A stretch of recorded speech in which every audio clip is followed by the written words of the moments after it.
We hold these truths to be self-evident. That all men are created equal. As a member of Congress, I get to have a lot of really interesting people in the office. Experts on what they're talking about. This is the podcast for insights into the issues. China, bioterrorism, Medicare for all. In-depth discussions. Breaking it down into simple terms. We hold these truths. We hold these truths. With Dan Crenshaw. The Eagle has landed. Welcome back, everybody. This is a cool conversation today. Look, one of the problems that I think both the left and the right possibly agree on, although with wildly different solutions, is we want people to be less poor. We want inner cities to develop. We want people to get good jobs. We want people to live a life where they're not going to bed every night completely freaked out about how they're going to pay their bills the next day. That seems to be something that everybody can agree on, but we have vastly different ways to get there. One of the first, I guess, battles with poverty started with the Great Society under Lyndon B. Johnson and the war on poverty. There's a lot of different opinions on that, and I think sometimes we forget that we have a lot of anti-poverty programs. We have a lot of different welfare programs that we spend money on every single year. And when they don't work the way we'd like them to, or when there's diminishing returns, we just tend to create more and pretend like we've never done anything already. And so it's important to look at our history if we're going to look to our future. And I've got a great guest today, Amity Shlaes. Amity, thanks so much for being on the show. Well, I'm glad to be on the show. So let me read your bio real quick. You are you chair the board of the Calvin Coolidge Presidential Foundation. It's a national foundation based in the birthplace of President Coolidge in Vermont. You've taught at King's College, New York University's Stern School of Business. Been published a bunch. You've got quite a few books out. A more recent one, which is I think we want to talk about today, is The Great Society: A New History. Also, The Forgotten Man, A New History of the Great Depression, The Forgotten Man graphic, a full-length illustrated version of the same book. Coolidge, a full-length biography of the 30th president, and The Greedy Hand, How Taxes Drive Americans Crazy. Yeah, that's true. So actually, I mean, I bet all of this work will probably be pretty relevant to the conversation that I've sort of laid out for today. You're obviously really well read on the history of how all of these things started. What caused the Great Depression, what made it worse, what made it better, and how we don't repeat those same kind of mistakes, and what works for poverty and what doesn't. And so, I mean, what drives you down this path of research? Well, the epigraph in the book Great Society, which is about how the Great Society's results were not so great, is nothing is new, it is just forgotten. If we don't remember what we did before, we tend to repeat what we did, and sometimes what we did yielded a poor outcome. So you just look at it sort of pragmatically, right? Knowing what happened before helps me to get a better outcome now. That's the simplest, lowest way of looking at it. Yeah. And I like that. It's what we do when we work in any organizational structure. We have some kind of institutional memory, if possible. We try to make things legible to our successor. I mean, actually, think of the military, sir. When you come into a new post, you want signage that reminds you how to operate certain technology, certain weapons, so you don't have a learning curve, painful one with a new weapon or a new tank or it's just like that, or a new car. When you move into a house, you want to know how the heater operates. The U.S. is like that.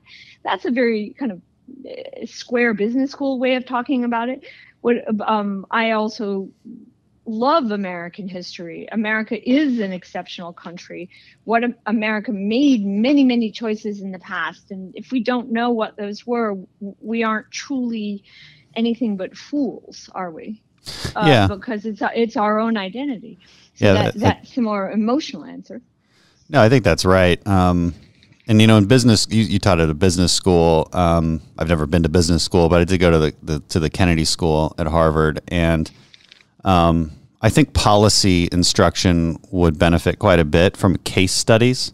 In the business school at HBS, they only did case studies. I think that's the only, I don't know how it is at NYU, but it seemed like that's all they did. So all you're doing is learning lessons from the past, which I don't know, it seems to work for them because it seems like everybody gets a really great job doing consulting after HBS. But I'm not saying it's the only thing to do, but it certainly would be helpful. And in the military, yeah, we probably don't do enough of it, but we certainly do it. I mean, I think the proper analogy isn't necessarily equipment that we use, but tactics, because tactics are difficult, you know, and they're fluid, and you have to have both a sense of imagination but a sense of history also. And it's, you know, and I know that right at 9/11, like the military had largely forgotten a lot of that institutional knowledge, and we kind of had to remember it. You know, because I mean, when's the last real war we fought? It was really Vietnam, and it was well, I mean, the Gulf War too, but to a lesser extent. It was just so short, and you know, it was very defined. But yeah, you see people forget that institutional knowledge, and policy. It's so much more complicated, and it's so easy to sell a bag of tricks to the public, knowing full well that not everybody is super well read on the last 100 years of history. Well, that's right. I mean, you think you have to separate what you do in policy for political purpose from what you do for outcome stated of, you know, related to stated goal. I want fewer Americans to be poor. That's one goal. Another goal is I want to be reelected. And very often, the reason we have so many welfare programs layered upon welfare programs is politicians want to virtue signal. Look, I care about the poor. What did I do? I introduced a new program. Never mind, there are 4 already that aren't working very well. Yeah. So, and 4 other preceding fellows or ladies it did the same thing. So it layers upon layers. You know, sometimes we say deepens like a coastal shelf, which is a line from a poem.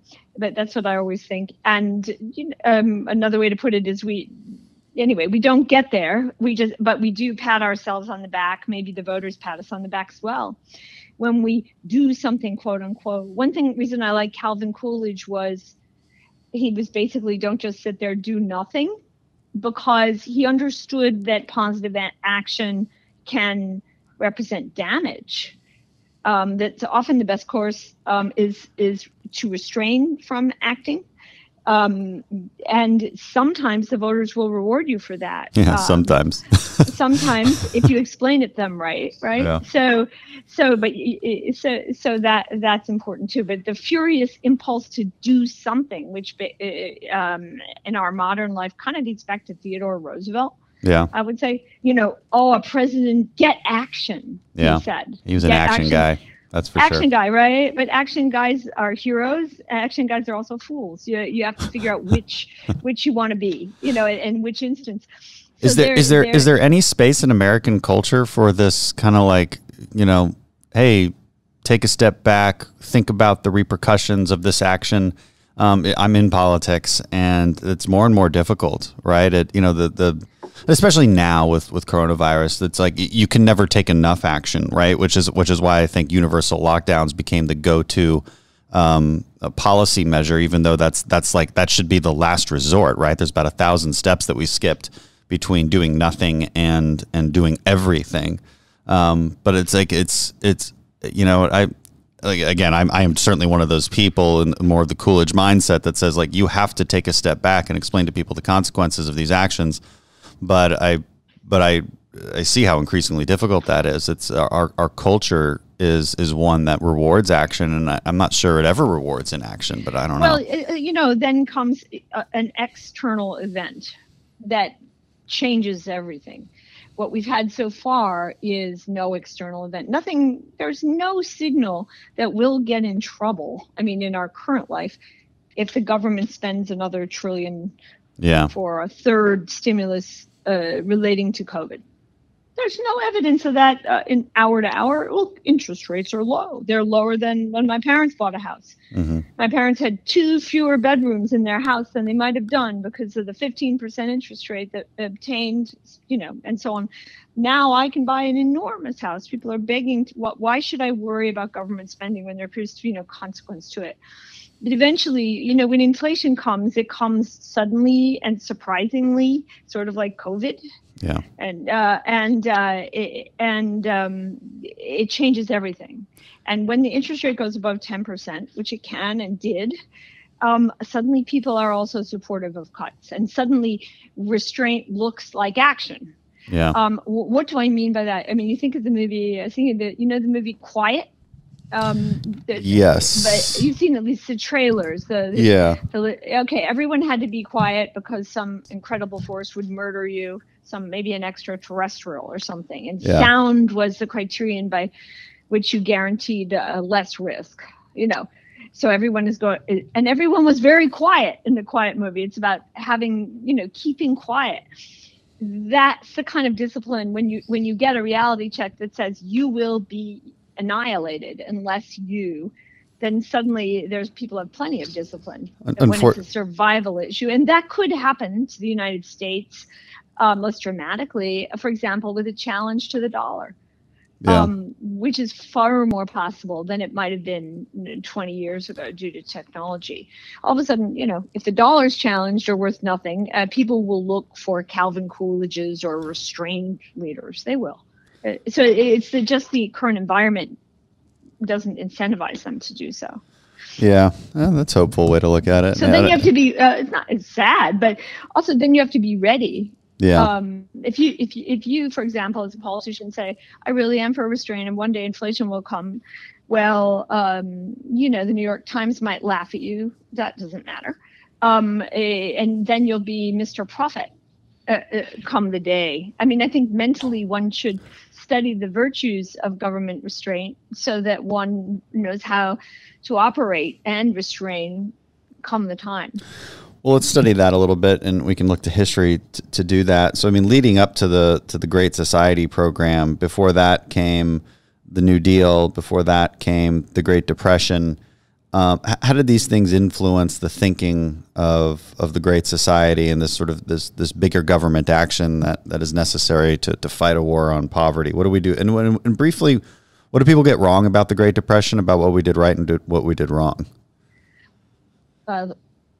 America has waves of progressivism. We're in one now. What is that? It's a wave of idealism. We want everything to be better. And second, we want to do it in some sort of collective way. And we're going to change laws to make everything better, to put it in child's language, right? Mm-hmm. So the first was, there was one in the States. There was a federal progressive wave. You think of Woodrow Wilson and even TR and Taft. Then in the 30s, we had a big progressive wave by Theodore Roosevelt's cousin, Franklin Roosevelt, and his license to change federal law, federal culture, to make the federal government larger came from an emergency, not COVID, from the economic emergency of the beginning of the Great Depression. And he said, look, it's an emergency. 1 in 4 is unemployed. This would be 32 when Roosevelt ran for office. A crisis is a terrible thing to waste. He was a forerunner of the Rahm Emanuel philosophy. Mm-hmm. Let's do what we can. Let's use this license. Let's be happy warriors about it. It was said FDR was a happy warrior, and let's do everything we don't feel like and just try. Imagine an admiral on a deck. FDR was a Navy president. He was culturally Navy. He had been assistant secretary. Mm-hmm. And he said, I will be happy. You follow me, men, and I will try things. And what the heck? That didn't work out very well. The Depression kept going. That's why we know about it. We wouldn't remember if the Depression were 3 years long. There were plenty of downturns with terrible stock market crashes that were 2, 1, 3 years long. But he had a 10-year depression. And there was no need for it to be 10 years. That's what the work of Forgotten Man, my book, is, and the work of many economists. Every year we could have recovered, and just about, and every year we didn't because we had subpar policy. Yeah. So what were some examples of the policies that kept us in that? An example that excites. There are two examples I want to mention. I mean, because I discovered them in the writing of the book. I was on the editorial board of the Wall Street Journal, and I looked into the Great Depression. But these were two understudied areas that contributed mightily to the continuation of the Great Depression. The first was the labor price. We had a lot of pro, quote unquote, labor laws, that is pro-organized labor laws, that pushed up the labor price in the downturn. On the spurious theory that workers would have stimulus money and they'd spend it and they would get the economy going again, and also because it felt nice. Yeah. Well, the labor price was so high that employers couldn't really afford the labor price. They couldn't afford to pay higher wages. Remember, there was the Great Depression. Their revenue was low. So they either laid off people or, more importantly, failed to rehire them. So if you were furloughed, you were really fired. That was the Great Depression. That was different to other downturns when companies had lowered wages. Think of yourself as an employer. Which would you rather do, lower someone's wage or fire him? Of course, if you like the person, and you usually do, you don't want to fire people. You'll ask them to take a lower wage. Well, the Great Depression said, no, that's not the policy. Everyone must have high wages. So the businesses who were terrified of the government, which was berating and harassing them, said, okay, we'll pay high wages. And they said below the, sort of whisper, well, but I won't hire so many. Yeah. That's why unemployment was double digit in the later part of the 30s. Right. I mean, it's basically it was a minimum wage. I mean, it was a minimum wage plus exacerbated by a deflation. Yeah. The money, things were more expensive than if you committed to pay someone $10. That sounded fine to you. It turned out $10 was really 11 of your current dollars, and you couldn't really afford that because you didn't have revenues. To figure out the effect of inflation or deflation on your wage is hard, particularly if you're not experienced in that area. Mm-hmm. And so the labor leaders won greater wage increases than they even knew because of deflation. Wow. The wage they won was worth all the more. Therefore, it was, the great saying about the Great Depression is, it was all right if you had a job. Yeah. Right. People who had a job could buy surprisingly much because of this situation. But the labor market got more rigid.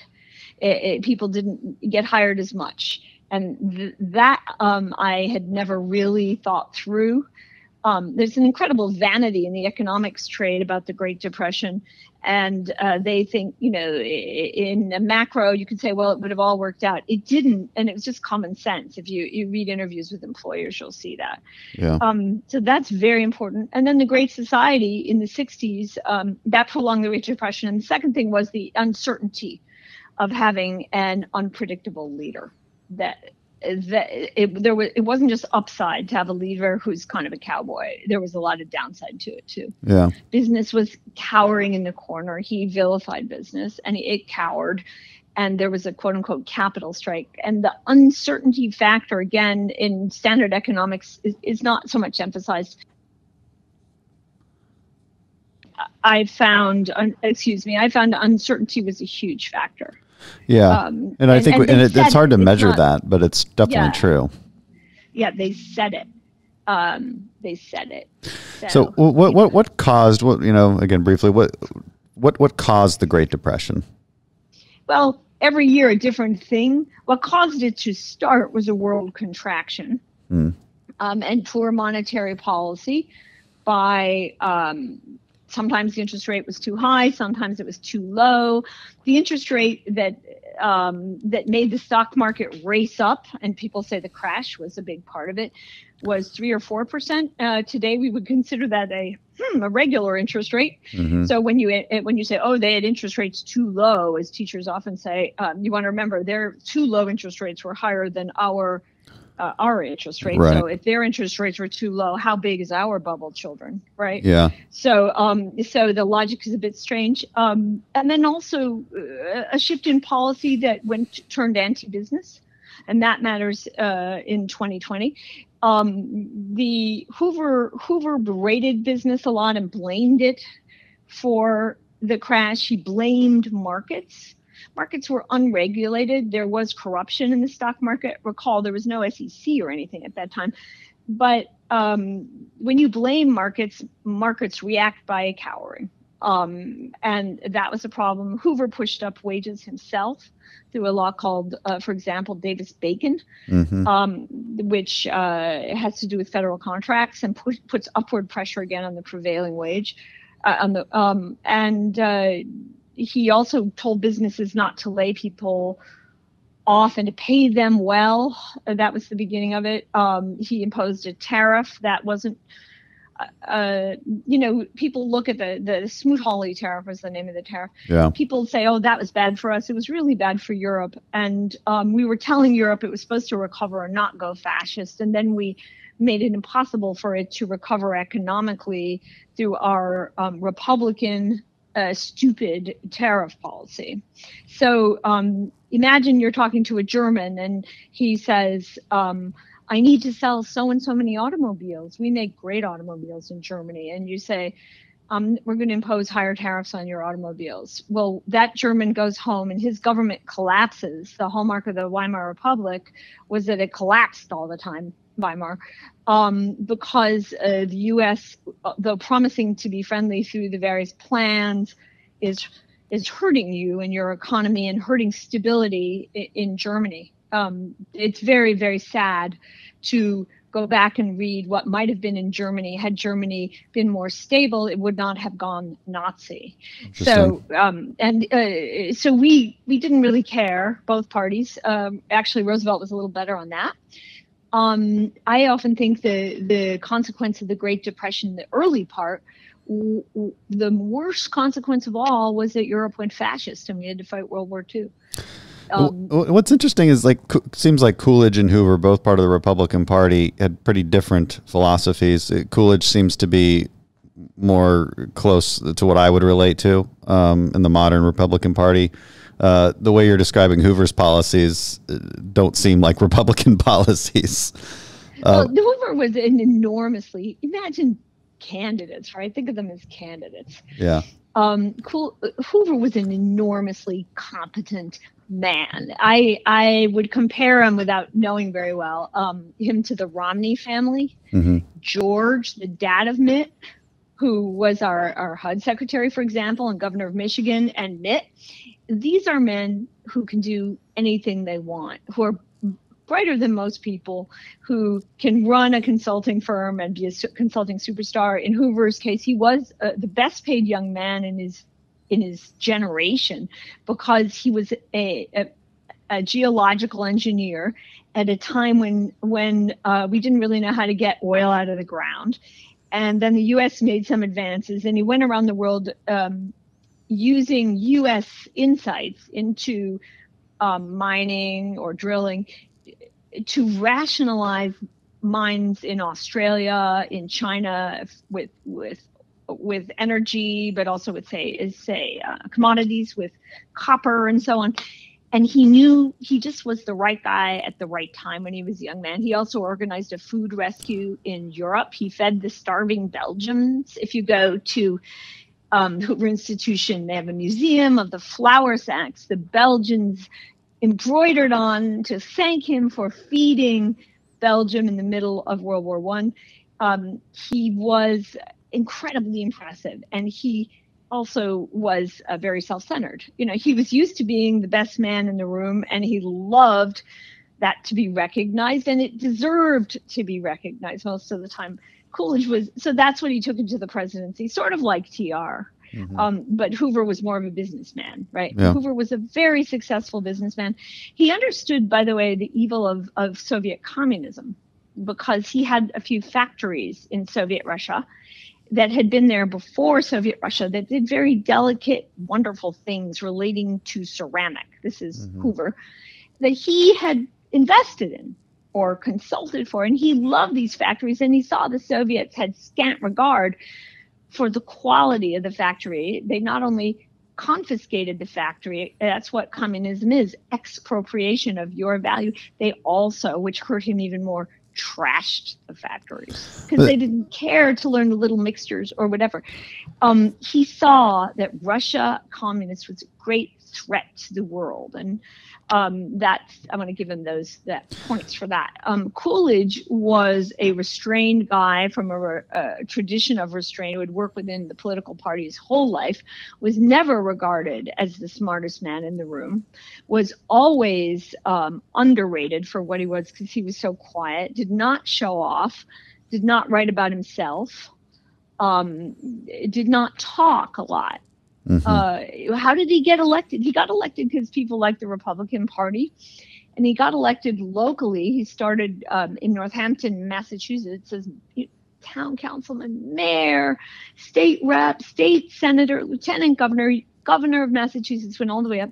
He really over-delivered and under-promised. And in Massachusetts, in that period, that turned out to be good. He also had guts when necessary. He would demonstrate guts when necessary, but not very often. Yeah. And he was willing to do the unpopular thing. Yeah. But it just what struck me is that Hoover has this big business background, but was taking on this anti-business sentiment, which you indicated was, one of many things that sort of led to the Great Depression. Well, he basically said, "Come on, gents, do what I say because I know better than you." Yeah. And often he did. He was used to walking into a room, being the smartest guy, and getting a good outcome. But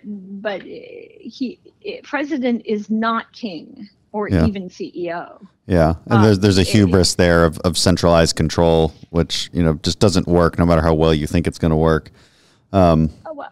Coolidge called him Wonder Boy. Yeah. That's not a compliment. No. And I wouldn't want to be called Wonder Boy. Yeah, and when he went by, I'm trying to remember, but I'm going to paraphrase, but Hoover was Commerce Secretary. Well, actually, Commerce doesn't need a secretary, right? Commerce is business. It needs to be free. But so it was kind of a job, that department Coolidge didn't always love. And he would say, and Commerce was somehow or other also connected with lighthouses and weather, NOAA. And someone, I think Coolidge, in Coolidge's orbit said, what does he do? He puts the fish to bed and guards the lighthouses. That is, he makes a job where one is not necessary. That's a little cruel. And Coolidge was a little vindictive because Coolidge was occasionally a sour man. Coolidge, neither of them did any negative campaigning, I will say. Yeah. Both of them were gents in public, and the public appreciated that. But in private, Coolidge would crab around about Hoover. Hoover was not of the party, right? And in those days, the parties made the candidates. Hoover could have been a Democrat. He just chose to be a Republican. He was a public figure and highly regarded, and it was sort of, a bit like a famous businessman choosing between Democrats and Republicans. Yeah, sounds familiar. I guess that's kind of funny. Let's fast forward to the Great Society. So that's some good background. The last couple decades before the '60s and the Great Society. What led to the need for this war on poverty? The '50s were a time of high growth. We're going to space, but there's still some abject poverty. People failing to meet kind of a basic level of material living standards. So how did that happen? Well, just like now, idealism. Just like now, you start with young people who were born after World War II or during World War II, never seen anything really bad, seen only growth. Well, we can afford anything. We can. We can afford absolutely anything. That was the view of the younger generation, and also the view of the people in power. A strong technocracy. We had best and the brightest, famous book about our foreign policy leaders under Kennedy and Johnson. That is, they thought they were the best and the brightest. Well, that was the same attitude on the domestic side. We can do anything. The only question is, how do we do what we do? And how do we do it, And do we do it through the public sector or the private sector? Well, we do it through the public sector, of course, right? Yeah. We and remember, we won World War II. If you've been in World War II and in Europe particularly, we won. We can do anything. Norman Podhoretz, the editor of Commentary, had been in Europe after the war, but still he'd been in the army. And he said, well, I thought, cleaning up poverty would just be basically a mopping up action in the United States, because he'd seen the achievements of the U.S. in World War II as a soldier. It just didn't seem like such a big deal. By the way, it was kind of getting in front of something that was happening anyway. The poverty rate was going down every year, even in the late 50s. So look, you want to be able to claim victory for a trend, right? Yeah. And well, also that combined with outrage, there was a hillbilly, right now the book Hillbilly Elegy does very well, because it shows that the abiding poverty and social problems of Appalachia and working class America. There was a hillbilly elegy of the period called The Other America by a Catholic idealist named Michael Harrington.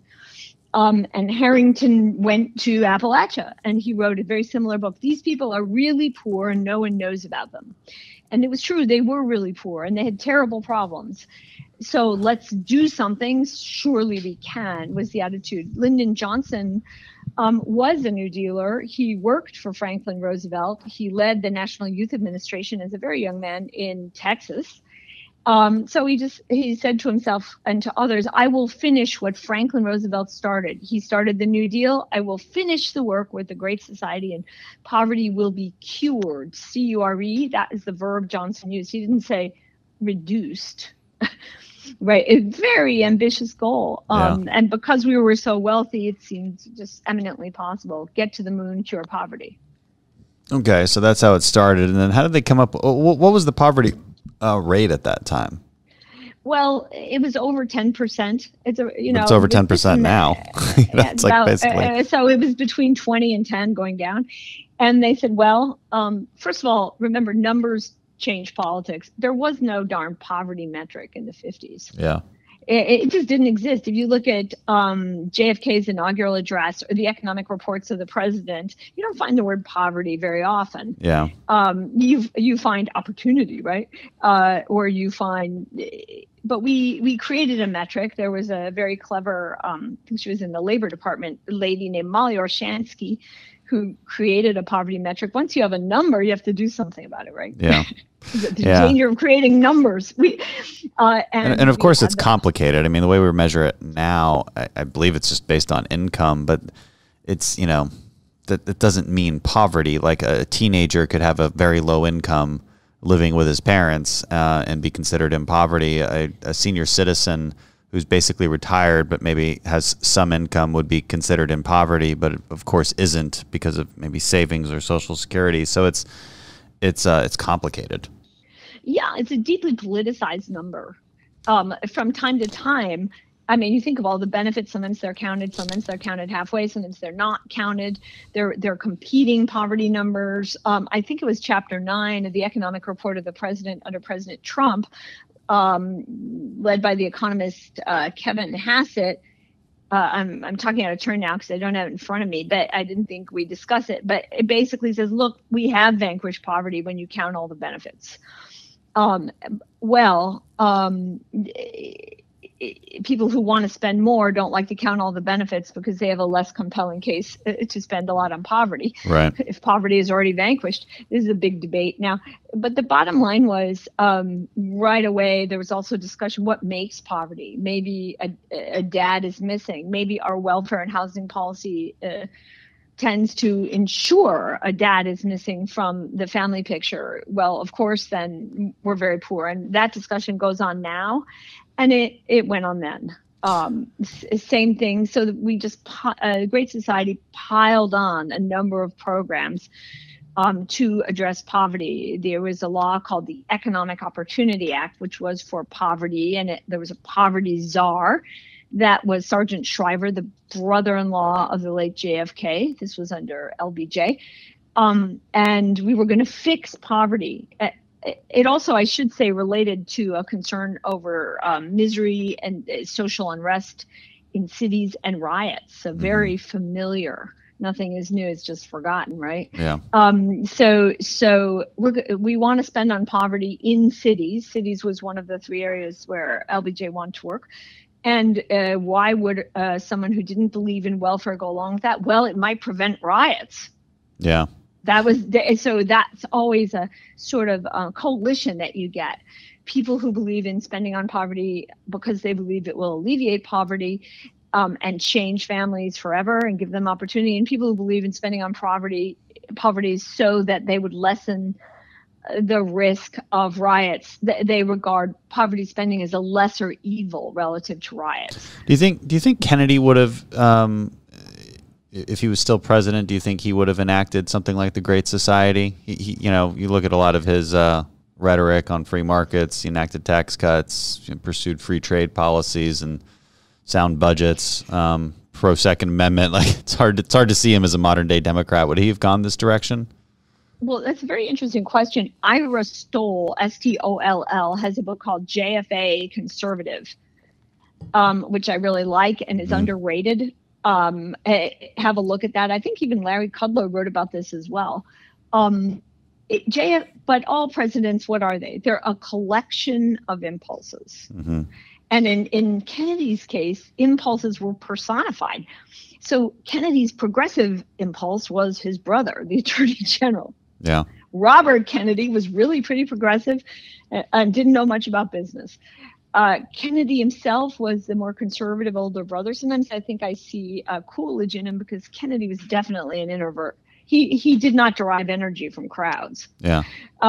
You could see him thinking and turning inward to think in meetings, right? Yeah. He was not a salesman. Yeah. And Kennedy was kind of a cautious guy, so these were trade-offs. Well, but meantime, Sergeant Shriver particularly and Robert Kennedy were developing programs, and programs were being developed at great foundations like the Ford Foundation. Whether Kennedy would have gone all the way to the laws regarding poverty that Johnson backed, I personally don't think so. But another impulse both he and Johnson had was deal with Vietnam. And then you say, well, whatever is domestic policy is negotiable. That buys me time to deal with a foreign policy crisis, a war. Mm-hmm. So there's that too. No, I don't think Kennedy would have done the Great Society. Johnson, the fact of Johnson, which Robert Caro has dealt with. I don't have much Johnson in my book, or as little as possible, because I'm interested more in the policies themselves. Well, let's talk about the policies because we're running out of time. So I realize we haven't even gotten to like the what is the Great Society policy prescription and what worked and what didn't. You notice it wasn't good society, it was great society. Yeah. Both public sector and private sector wanted to do that. Government focused on public sector. Johnson said cities, countryside, classroom. So let's spend a lot and do what we can. One thing that's very much germane right now is because of the concern of unrest in the cities, there was an attitude that the city governments, including their police forces, cannot handle trouble in cities, is underserving people in cities. So the federal government, through the Poverty Office, through Sergeant Shriver, began to fund community building endeavors in various troubled cities. So it'd be New York, Los Angeles, and so on. The mayors, who are often Democrats, as today, such as Sam Yorty of LA or Richard J. Daley, the legendary of Chicago, thought that was great. They had helped elect Johnson. They were helping to elect him, and then when the law came into effect, he was elected. Send us the money. We have poverty offices. Mm-hmm. I have a poverty office. Send me money. Mayor Daley actually sent a box with all his poverty plans to Washington, but Sergeant Shriver didn't want to do that. Yeah. He wanted his own poverty programs. He wanted to pick the poverty program, and he picked more radical groups, closer to Black Lives Matter of today, new groups, and he dumped money on them. And there were fights. So the result was, when we tried to prevent riots, sometimes they happened anyway. A big jurisdictional fight, maybe we even caused them, a big jurisdictional fight between Yorty and Washington in LA meant that money that was promised wasn't being spent. Jobs that were offered for the summer didn't materialize. And the Watts riot, which is a famous, awful riot in 1965, followed community action spending, softening of the police, and so on. It didn't precede it, right? So instead of getting fewer riots, the presumption of many who voted for this law, we got more riots, because in cities, radicals were empowered and the mayors were furious. It was kind of a wake-up moment for the mayors. They were mugged by the reality of federal poverty policy. Yeah. So what else is in there? So those are some poverty programs specifically, but what would we recognize today? Maybe that's a better question. That came definitely, community action money that empowers radicals and sidelines and elected government. In towns. Very important for municipalities. Another thing, we created public radio in that period. We created a lot of funding for schools. We had unionization of teachers. What a lot of us are thinking now is, what the heck? Why did we let the schools get taken over by people who misrepresent U.S. history? How did that happen? Yeah, happened. That's that. A lot of that is Great Society money. National Public Radio is not fair. No. It's wonderful, but it's one-sided. Well, how could it be so cultural and smooth and had some neat things and such an apparatus? That came out of the Great Society. It's often said there wasn't an immediate a war between progressives and common sense people. Progressives saw they couldn't win in America, so they did what is said the long march through the institutions. Yeah. That is, they and without being paranoid, one can confirm that happened. Progressives became the tenured professors eventually, when at first they were just the students. Yeah. Right. Progressives took over textbooks, big issue in Texas. So the kids learned stuff that wasn't particularly true, that was way too biased for generations. And that's why kids now have such weird ideas. Yeah. We allow that to happen in part through the cultural arm and funding, the ocean of money for culture that came out of the Great Society. And also Medicare, Medicaid, we would recognize those things for sure. That came out of it. Well, when LBJ was president, people died when they were 65 or 70. Yeah. So he did some arithmetic and said, maybe we can afford this. The story of the Great Society is unexpected outcomes. Beware of what you don't understand. When you have longevity increasing by decades, suddenly Medicare becomes untenable, as lovable as it was when it was created. Medicaid is supposed to help federalism somehow because states partake. Instead, it's an awful jurisdictional struggle because it's part state, part federal. And that's why people don't like Medicaid. It's more about the jurisdictional fights than it is about serving poor people. And this was all realized in real time. I mean, in the 60s, someone said we're feeding the horses to feed the sparrows. The sparrows are the poor people. The horses are the social work establishment. Yeah, that's interesting. But I mean, you look at some statistics. It was as high. Poverty rates were as high as 19%, and then fell to about 11% by 1973. So does that mean some of these policies were successful? No. John Cogan wrote a whole book about this at Stanford. I recommend it. It's about entitlements. And what he shows is that overall, some years you get a different picture, but overall, the reduction in poverty decelerated. And then it stalled. So you look at the result, once all the programs are in place, the 70s, we kind of got stuck at 10% or so. What does that mean? Maybe 10% of people will always be poor. Okay, that's very sad. But what's much more important is what we did, and that is so evident now, is train people to believe they will always get entitlements. I was speaking in a public school, a charter school, actually, I think, in Arizona, and I was mentioning food stamps which exploded at the end of the 60s. And I talked about that, and a student got up and said, "Don't you care about the poor? My family is food stamps. We're not ashamed. How dare you shame us?" And I wasn't shaming them. The answer to that is everyone comes to want from time to time. Some people need food stamps. No one would deny them that. It's not a shame. But what is a shame is to expect not only yourself, but your children and grandchildren to be on food stamps. Yeah. That's what we did to them. We, the voters, did to poor people. We trained them to dependence.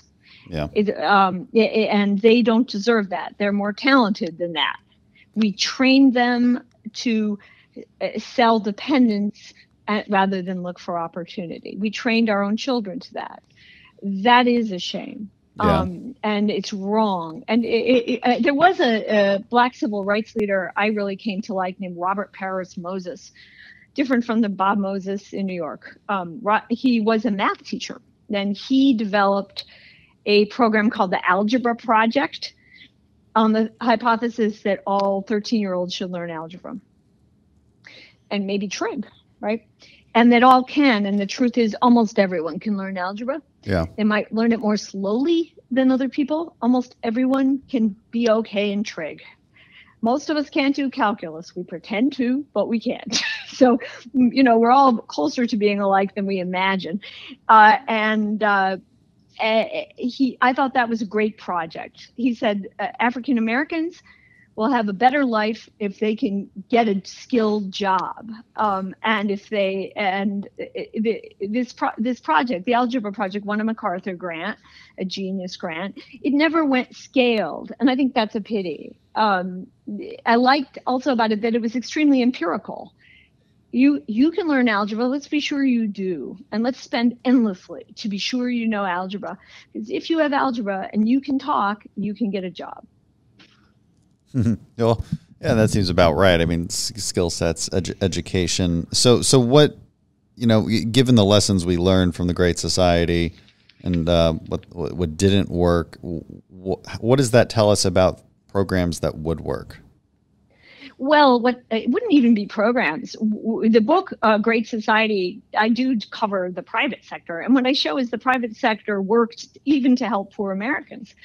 Example, in New Mexico, a lot of the Great Society was about Native Americans, as now. The poverty was sometimes appalling, and people wanted to improve that on reservations. The company called Fairchild, whose executives later became the leaders of Intel, the chip maker, decided they were going to open a factory in the reservation area in Shiprock, New Mexico. They even had some cooperation from the government, and they quickly became the largest private sector employer of Native Americans in the United States. They employed hundreds and hundreds of Native Americans in chip making. It was actually something the Native Americans were really good at because they had worked with their hands on needlework. Yeah. That was as opposed to having a factory abroad.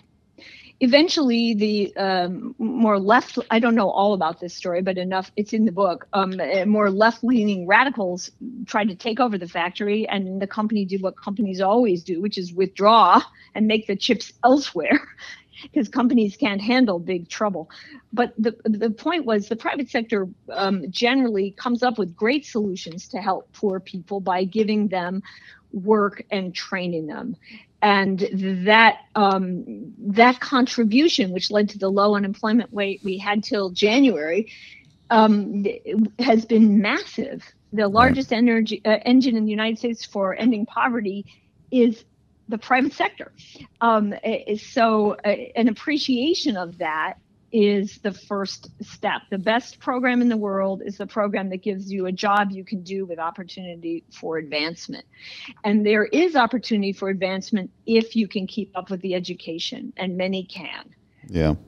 And maybe that's the answers. Better education, more school choice, charter schools, working off of things that are actually successful, apprenticeships, trade, skills. What am I trying to say? Trade skills programs. That we see these around the Houston area that are wildly successful, and it is. You have Provision School, which has done a lot. At the Coolidge Foundation, we had Provision School over to Plymouth Notch, President's birthplace, to learn about Coolidge and see another part of the country. Yeah. In Houston, and that was always really fun. And I think the kids very much enjoyed seeing the world was bigger. Right. Than they thought. And that's the first thing. But it doesn't take away the need, and because we can talk, what we're talking is kind of medium to long-term poverty reduction, but you'll never get away from the fact that, somebody's on hard times right now, and voters can't stand that, right? Like, and you can twist the data to make it even seem like there's way more people living either paycheck, there's the working poor or the truly poor, whatever it is. That problem is right in front of us, and so you never want to take away benefits from those people. But that short term is always there because there's always going to be somebody in that situation. And so how do we slowly transition or at least reform these poverty programs? Maybe simplify them, solidify them into something that's more manageable. I mean, the obvious answer is what's interesting about somebody like Andrew Yang, who is all about the universal basic income. What people miss out of his policy is he also wanted to basically eradicate all poverty programs and make it one simple check, which is very much a conservative idea as well. Except he wants to give it to everybody, which obviously I don't want to give it to everybody. In the 60s, we tried to do that with the universal income program led by Daniel Patrick Moynihan. It was actually Richard Nixon who led it. It didn't pass because Congress saw it was unbelievably expensive, but also because Congress saw that Congress didn't want people to think they were, it didn't want to put into concrete the entitlement that you're supposed to be paid. Yeah. So I'm concerned about that because I do think it's bad to honor the idea that you should always pay people. Well, I guess what I'm getting at is I totally disagree with the idea of a universal basic income. For the reason you just stated. Also, why would you basically tax people, run that money through a bureaucracy, and then just give them back that money? That doesn't seem to make any sense. But the idea of simplifying poverty programs, instead of getting different programs for housing and for food and for, income replacement or whatever it is, why not just one check, attach some work requirements to it, and be done with it? Is that a better way to go? It could be. I think it's more. What's more important is, the silver lining in COVID is that it's caused an explosion in innovation and education on the part of parents who are suddenly open to innovation where they weren't before. Yeah. That is, try a different kind of school, homeschool, some combo. The other part, of course, is we shouldn't train it. Americans expect that no one should ever die, and they expect no one should ever be poor. There's always somebody who's poor, and we all will die. That basic understanding is gone. I think it's too idealistic. We're too idealistic, and we have zero risk tolerance. We have zero risk tolerance, and that's ridiculous. There's no safety. We are never safe. We are just less risky. These are trade-offs. It's unsafe to stay home forever because you will become an alcoholic, because you are too lonely, and so on. This language of safety can bring down our republic. It could kill it, because the government can never make everything always safe. Yeah. So it's kind of shocking, I think, to see young people not aware of that. Life is just like any mission. It's of course it's risky. The trick is to minimize the risk and maximize the upside. That's just the way life is. So I'm very, very concerned about it. At the Coolidge Foundation, all we do is educate young people about the past so they can know we've tried different paths. Coolidge was a president who halted the progressive march and gave an economy with incredible benefits such as automobiles, electricity, and Saturday off, then a new thing. Because of productivity gains, we gained a day off. Yeah. Maybe we can gain another one. It's quite possible, with the same or better pay. What as it pertains to today's conversations, one thing that's noted after the war on poverty is that the gap between black and white unemployment actually widened. And so what are the lessons of the Great Society have to tell us about those disparities? Well, what we undertook many measures that focused on the Black community, and we hurt them. In fact, all poor people, but poor people that happen to be Black, we accustomed them to the welfare story. And then the question is, why are they unemployed? Some of that has, skills are very important now. We didn't emphasize skills. We emphasize need. That was a problem. And that's, I say, why I like Robert Paris Moses. If you have enough skills and you can talk to grown-ups, and that's important, you can get a job in the United States. It may not be a good job, but from that job you can learn, and then you move towards the job that you want. That whole culture is gone. Unions were a big problem in the, in the period too. Unions demanded very high wages. Who loses when unions are powerful? Underskilled people, new arrivals. Right. It's very sad. So I'm mainly concerned about education and looking forward. That's where I'd place the emphasis. Yeah, no, I'd agree with that. The question is, what is federal government's role in that? The answer is it's complicated. I ask, there's a lot of private sector places, especially around the Houston area, that do really incredible training programs, and they basically want us to just leave them alone, which seems right. But how do I encourage more companies to do what they're doing? It's they're putting people through, and these are definitely low income, low skill people, through a training program that ends up in, I think starting like $70,000 a year, maybe welding pipes or whatever it is. And, it's incredible. A strong economy is the best way to help people out of poverty. It's actually a fact.